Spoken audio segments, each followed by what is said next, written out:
ça m'ouvre rien avec. Et salut YouTube, et aujourd'hui on va parler de la gravité. Pourquoi? J'en ai aucune idée. Je me suis dit avec ce beau temps,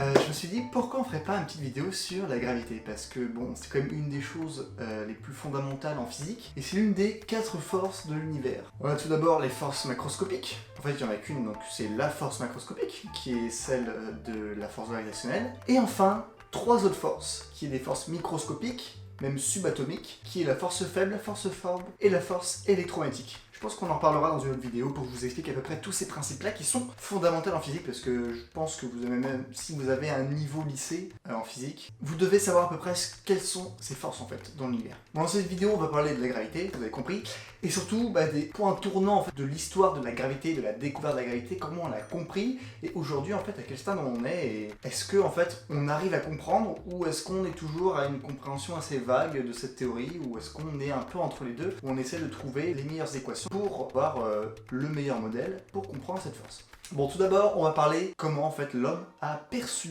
la gravité au cours de son histoire. J'ai l'impression de faire un cours en fait là en ce moment, c'est assez étrange. Bon, alors pourquoi je suis dans un escalier? Parce que je trouve ça stylé, c'est tout. Tout d'abord, on va parler en fait, qu'est-ce que veut dire la gravité? Gravité vient du latin grave. Ouais, donc la gravité, ça veut dire que c'est grave cool. Qui veut dire lourd. Et en fait, ce que ça veut dire, c'est tout simplement qu'il y a des choses qui sont lourdes dans l'univers et qu'en fait, par exemple, Aristote, parce que c'est un des premiers à avoir eu un concept en gravité. D'après mes observations, j'ai l'impression qu'il y a quelque chose dans notre univers qui maintient un peu tout.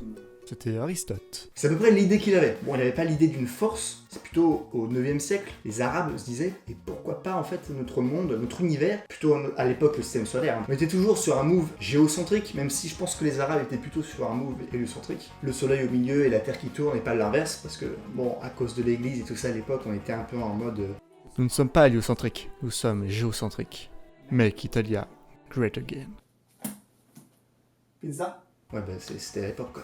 Bon, aujourd'hui on a eu un peu un cerveau qui a évolué, on a eu la science derrière et non la religion, et on a pu comprendre en fait comment notre monde tournait et comment notre système solaire. Et bon, j'en parlerai peut-être dans une vidéo pour voir à peu près tout ce qui est procès de Galilée, tout ça, ce qui est vraiment intéressant là. Les Arabes, 9e siècle. En fait, ils avaient déjà compris que c'était une force qui créait en fait une cohésion entre des planètes, entre des nébuleuses, entre des galaxies, et donc à l'époque, vu qu'on connaissait très peu de planètes au dehors de notre système solaire, plutôt même on connaît très peu de choses en fait au dehors de notre système solaire, les planètes tournaient autour du Soleil, ce qui était assez intéressant, et c'est comme ça qu'ils ont pu supposer que c'était une force. Qu'est-ce que la gravité? Au XVIe siècle, t'as un petit mec pas très connu, hein, vraiment c'est un physicien pas très connu qu'on appelle Newton, voilà, qui a créé le Principia de Mathematica, qui est en fait l'une des œuvres les plus fondamentales en physique. Vraiment, elle a révolutionné ce pan de la physique-là. Elle a notamment expliqué la force gravitationnelle et créé cette équation extrêmement connue qu'on utilise tous les jours en physique quand on fait de la physique théorique sur la gravité ou même en astrophysique n'importe où. P est égal à mg. La force gravitationnelle est égale à la masse fois l'accélération de la pesanteur. Aujourd'hui, sur Terre par exemple, P est égal à mg. En fait, c'est la masse, donc la masse de notre corps ou la masse d'une maison, multipliée par l'accélération de la pesanteur de la planète. Et notre accélération de pesanteur est de 9,81 mètres secondes moins 2. C'est-à-dire que l'accélération qu'il faut pour sortir de l'attraction terrestre est égale à 9,81 mètres par seconde moins 2. Qui moins 2, mais en fait c'est secondes carrées. C'est juste que j'ai l'habitude de mettre moins 2. Bon, ça fait rien. À cette époque-là, en fait, il était persuadé que tout l'univers, c'était la même chose. C'était pas que les planètes. Donc en fait, avec les observations qu'il a pu faire, grâce à ces équations-là, parce qu'il n'y a pas que P est égal à mg, hein, il y a forcément F de, par exemple, le système sur autre chose, c'est égal à la constante de la gravitation, qui est 6,67 fois 10 moins 11, multiplié par les masses des deux objets, divisé par leur distance au carré. C'est des équations qui ont été vraiment incroyables à l'époque, parce que c'était quand même l'une des choses qu'on n'avait pas compris, comment les planètes tournaient autour du Soleil. On a eu Copernic, on a eu des trucs genre l'éther et tout ça, mais c'est vrai que c'était la toute première théorie qui nous disait les poteaux, notre univers est en cohésion grâce à une force qu'on appelle la gravité. Bon, on est au XVIe siècle et à l'époque, Newton il était en mode notre système solaire est en cohésion avec la force gravitationnelle et je crée 3 équations, 3 lois plutôt, les lois de Newton, qui vont nous permettre de voir à peu près comment marche la gravité. La première loi de Newton, c'est toutes les forces sont égales à la masse fois l'accélération. La deuxième loi, c'est toutes les forces extérieures sont égales à 0. Et la troisième loi, c'est la force d'action-réaction. Tu crées une force, et il y aura une force opposée qui va t'opposer en fait à cette force. Par exemple, quand tu es sur un bateau, tu ne bouges pas, ça fait rien, mais si tu lances quelque chose, le bateau va bouger. Parce que la force que tu vas créer en lançant le bateau, le caillou par exemple, va pousser le bateau à l'envers. F est égal à moins F. Une équation comme ça, c'est souvent F, et en plus en petit, en bas en indice, on met par exemple le système sur la Terre. Et forcément, l'inverse, c'est moins la Terre sur le système. C'est pas très compliqué vraiment, en fait, c'est juste pour dire que la force que l'on crée quand on prend ce système et qu'on le balance par rapport à la Terre, et ben c'est l'inverse de la force créée de la Terre par rapport au système. Dans tous les cas, c'était quelque chose d'assez basique. Aujourd'hui, quand on regarde en physique, en fait, c'est la première chose qu'on apprend au lycée parce que c'est pas du tout compliqué. C'est vraiment un phénomène super simple. Par exemple, on va prendre deux planètes, et ces planètes vont tourner autour par rapport à cette équation. C'est juste des forces qui sont proportionnelles par rapport à la distance et la masse. C'est pas vraiment complexe, et c'est pour ça qu'en fait, au fur et à mesure, on s'est posé des questions. On a commencé à avoir des systèmes de mesure beaucoup plus complexes, et on a pu voir notamment que, par exemple, Mercure tournait autour du Soleil, mais avec une sorte d'ellipse non conventionnelle. Quand je dis conventionnelle, c'est plutôt non comprise et non écrite dans les équations de Newton. Newton, en faisant des calculs-là, ne pouvait trouver cette trajectoire elliptique assez étrange de Mercure. Donc il se posait la question, qu'est-ce qui se passe? Bon, forcément, lui, il est mort avant, et on est toujours au 16e siècle. Et au fur et à mesure, comme je disais, vers le 19e et le 20e siècle, on s'est dit, les poteaux, il y a un petit problème. Il va falloir changer ça. Il y a eu plein de théories sur ça, et la théorie qui a été retenue au final, c'est la théorie de la relativité générale d'Einstein. En fait, le mec, en 1905, il s'est dit, bon, en 1905, j'ai créé une théorie, pas très connue, où on a utilisé notamment cette équation qui s'appelle E=mc2, où on a créé les bombes nucléaires, et à cause de ça, beaucoup de gens sont morts, et que pour moi, c'est l'une des choses qui va me rester sur le cœur, parce que c'est quelque chose que j'ai jamais voulu faire. Bon, on va appeler ça la relativité restreinte. Le but de cette équation, expliquer que toute vitesse contracte l'espace-temps. Imaginons, là, je vais expliquer très rapidement. Quelqu'un qui est dans un train, qui bouge à une vitesse. Si tu allumes la lumière, la vitesse de la lumière, donc la lumière va se propager. On est d'accord. Or, le problème, c'est qu'on pourrait se dire, c'est la vitesse du wagon plus la vitesse de la lumière.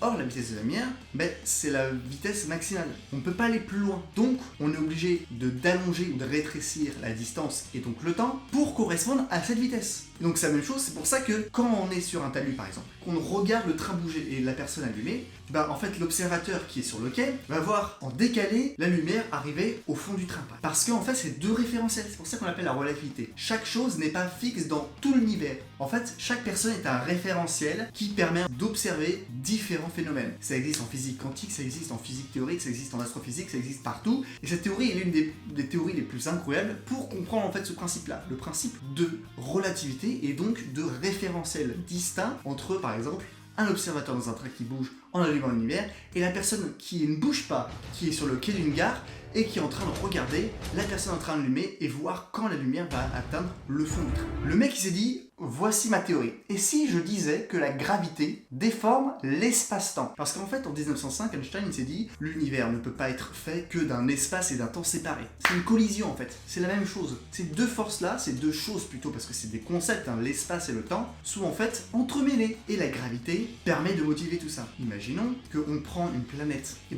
quand on est sur ce référentiel-là, le temps va être dilaté. Par exemple, la vie d'une personne qui est en dehors du système gravitationnel va durer moins longtemps par rapport au référentiel encore extérieur. Boulou, va pas sur cette planète, parce que si tu vas sur cette planète, le temps est tellement dilaté que tu vas rester à ton âge actuel et moi je vais avoir 40, 50, voire 60 ans de plus. Ce qui va pas être rigolo parce qu'on est un peu frangin. Ah ok, mais attends, ça ressemble pas à Interstellar? Ah oui, tout à fait, ça ressemble à Interstellar, parce qu'en fait, c'est Interstellar, c'est le but. La relativité générale, trou noir, dilatation du temps, planète à côté des trous noirs, on perd des années. Tout simplement parce qu'en fait, plus il y a de la gravité, et plus en fait le temps ralentit. Donc forcément, la personne qui va être en dehors va voir son temps accéléré par rapport à la personne qui est sur Terre. Forcément, sur Terre, il y a très peu d'impact, parce que la gravité n'est pas assez forte. Mais si on va dans l'un des endroits les plus horribles de notre univers, pourquoi j'ai horrible? Parce qu'il se passe tellement de choses incroyables là-bas, on ne sait rien du tout, mais on sait que si on va dedans, on d'ici die right now, je pense que c'est l'une des choses les plus horribles du monde. Même si je trouve ça ultra fascinant et un peu flippant de se dire que si un jour on tombe dedans, on est désintégré directement. Pas par le trou noir en lui-même, mais par la fin de l'univers. Vous allez comprendre pourquoi je dis ça tout de suite. Notre trou noir est une chose qui en fait distante tellement l'espace-temps que même la lumière ne peut en sortir. L'espace et le temps sont tellement déchirés que si on passe cet horizon des événements, cette bulle qui permet de créer ce trou noir, c'est pas vraiment un trou noir, c'est quelque chose que la lumière ne peut pas venir, en fait c'est tellement dilaté que le temps est presque à l'arrêt. Sauf que si le temps est à l'arrêt à l'intérieur, le temps extérieur, il avance toujours. Donc si tu rentres à l'intérieur du trou noir, tu vas sûrement mourir à cause de la force gravitationnelle qui est titanesque. Mais tu vas peut-être voir aussi la fin de l'univers. Parce qu'en fait, le temps sera tellement dilaté que tu verras l'univers évoluer, et peut-être mourir. Le temps que tu mets pour aller dans ce cœur de trou noir et décéder totalement de notre univers, de toute l'information qui le compose, c'est pas ce temps-là, mais c'est plutôt le temps qui va se passer en dehors du trou noir. Parce que ça sera tellement long que l'univers s'infinit et que en fait tout mourra. Donc voilà, ça c'est la théorie de la relativité. La gravité en fait influe sur notre espace et sur notre temps. C'est complètement ouf. Ça nous permet de faire plein de choses. Prenez par exemple un vaisseau spatial. S'il peut déformer l'espace-temps, il va pouvoir aller plus vite et forcément parcourir de plus grandes distances. Donc contracter l'espace et le temps, c'est contracter aussi le temps. Par exemple, imaginez, on va dans un trou de verre. On appelle ça un trou de verre, un pont d'Einstein-Roser, ou alors il y a plein d'équations sur ça. C'est vraiment, il y a plein de possibilités de créer un trou qui permet d'aller d'un endroit à un autre dans l'univers tellement vite qu'en fait on défonce totalement le voyage intersidéral qu'on a l'habitude de voir, hein. Genre Star Wars et tout ça. C'est tellement ouf. Tu passes d'un endroit à un autre dans l'univers instantanément. Et ça, c'est une des caractéristiques de cette équation de la relativité. C'est pour ça que c'est assez incroyable, et ça, c'est la théorie de la relativité d'Albert Einstein. Sauf qu'en fait, on a vu qu'il y avait des gros problèmes. D'une part, comme je disais, les trous noirs. On ne sait rien dessus. Pourquoi ? Parce que la relativité générale devient... En fait, tout devient infini quand on arrive à la singularité. Au point où, en fait, le trou noir est créé, quoi. L'étoile qui s'effondrait en une chose plus petite qu'un atome, mais qui a la masse d'une étoile. Vous imaginez le truc de psychopathe monumental ? Ce qui va se passer, c'est que les physiciens se sont dit, bon, là déjà, on n'a aucun moyen de savoir ce qu'il y a à l'intérieur, parce que si tu vas à l'intérieur, bah, tu peux plus revenir. Donc, dans tous les cas, il n'y a aucune émission, on peut pas voir ce qu'il y a au centre de choses. Donc, en fait, si tu vas, tu meurs, mais personne peut savoir ce qui s'est passé. Donc, ça veut dire qu'un trou noir, théoriquement, par logique, on pourra jamais savoir ce qu'il y a dedans. Premier problème. Second problème, en général, la relativité ne peut être mise avec la physique quantique. Alors pourquoi on est toujours sur la gravité ? Parce qu'en fait on s'est dit, s'il y a la gravité sur le trou noir, les planètes et tout ça, il y a forcément de la gravité, cœur de nos atomes. Les atomes sont bien en train de coller, la collision c'est les forces électromagnétiques et tout ça, il y a forcément encore ce résidu de gravité, forcément ça. Donc déjà on s'est dit, il y a un petit problème sur ça, il manque un truc, tu vois. Comment prendre la relativité générale qui est la gravité, qui est vraiment les planètes et tout ça, et prendre la physique quantique. Donc forcément ça veut dire que si la physique quantique, vu que c'est extrêmement précis, et on est presque sûr que c'est pas faux, même si on est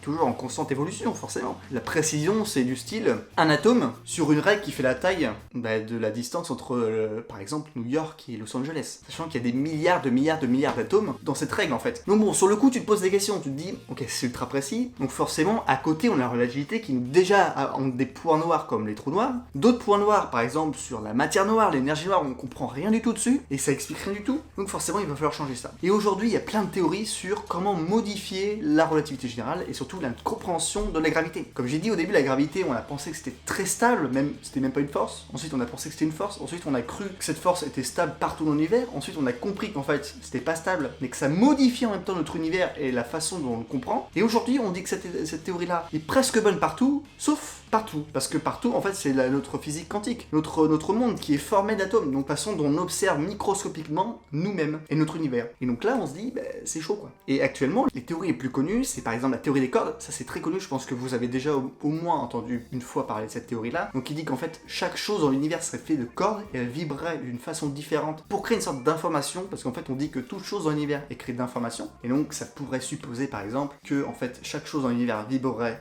dans différentes façons, et que si par exemple la théorie des multivers est véritable, soit en fait on a des multivers partout, soit notre univers vibre d'une façon différente, et donc en fait on a des multiplicités d'univers imbriqués qui vibrent d'une façon différente. Donc ça c'est assez étrange à dire, et on part carrément d'un autre sujet, mais pour ça que j'adore tellement ce truc là, c'est que on part en steak. Et la seconde équation, c'est l'équation de la théorie quantique à boucle simple. En fait on dit que chaque chose dans notre univers est créée de boucles en fait. On se dit, et si notre univers c'est des boucles qui nous permet en fait, c'est des dimensions qui sont repliées sur elles-mêmes et qui nous permet en fait de comprendre la gravité par rapport à des trous de verre et tout ça. En fait, comment en fait tous ces phénomènes-là existeraient. Je comprends pas trop cette théorie parce que j'ai pas fait vraiment de recherche dessus, c'est pour ça que je comprends un peu mieux la théorie de cordes qui dit aussi qu'il y a genre 12 je crois, ou 11 ou 12 dimensions qui seraient empilées en fait sur eux-mêmes. En fait, c'est la perception de l'homme qu'il y a sur les dimensions qui nous permettrait de ne pas voir ces 11 dimensions qui sont pliées et donc pour que la théorie de la corde soit vraie, en fait, on devrait trouver ces dimensions-là, mais bon, c'est assez étrange. Hein. Donc voilà, c'est pour ça que, en fait, c'est un sujet ultra passionnant et je voulais vous en parler parce que je me disais,